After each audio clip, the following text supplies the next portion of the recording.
savez, tout ce qui se trouve sur Internet n'est pas nécessairement vrai. Il est donc essentiel que vous soyez capable d'évaluer la fiabilité d'informations trouvées dans Internet, surtout pour l'utiliser dans le cadre de vos travaux scolaires. Dans cette vidéo, nous verrons comment évaluer la fiabilité d'un site Internet à l'aide de 8 questions, 8 critères. Première question.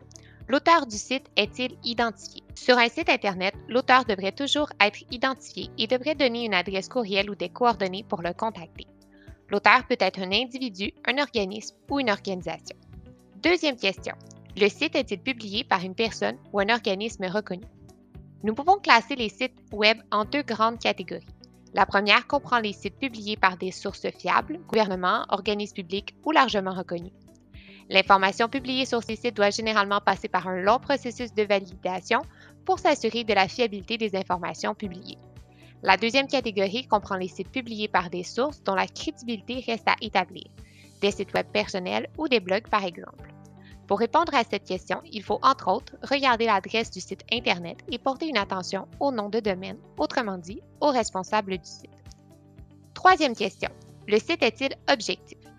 Le contenu d'un site peut être objectif ou bien subjectif. Si le but du site est de présenter des faits, il est objectif. Si le but du site est de partager des opinions personnelles ou de servir les intérêts de l'auteur, comme vendre un produit, il est subjectif. Quatrième question. L'information présentée est-elle appuyée par des références? L'information présentée sur un site devrait être appuyée par des documents de référence, des sources. Il faut aussi être en mesure de vérifier la fiabilité de ces références. Cinquième question. Le contenu est-il récent? Un bon site doit régulièrement être mis à jour et cette date devrait être mentionnée sur le site. Les références, les sources données devraient elles aussi être récentes et les hyperliens devraient être fonctionnels. Bref, il faut vérifier si la date de mise à jour est récente et si les hyperliens fonctionnent. Sixième question. L'information est-elle bien présentée?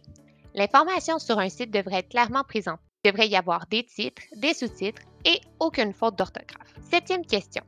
La navigation sur le site est-elle facile et agréable? Le contenu d'un site devrait être bien organisé et proposer des hyperliens qui permettent de passer facilement d'une page à l'autre et ne pas contenir trop de publicité, ce qui nuit à la consultation du site. Huitième question.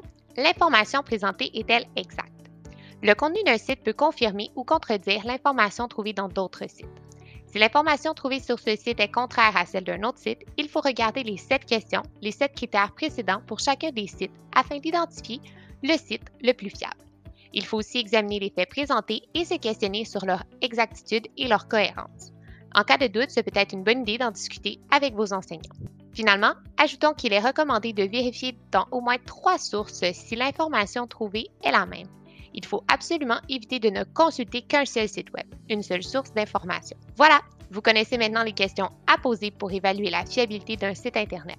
Si vous répondez oui à l'ensemble de ces questions, vous savez qu'un site est fiable. À vous de jouer à présent pour trouver des sources fiables pour réaliser vos travaux scolaires.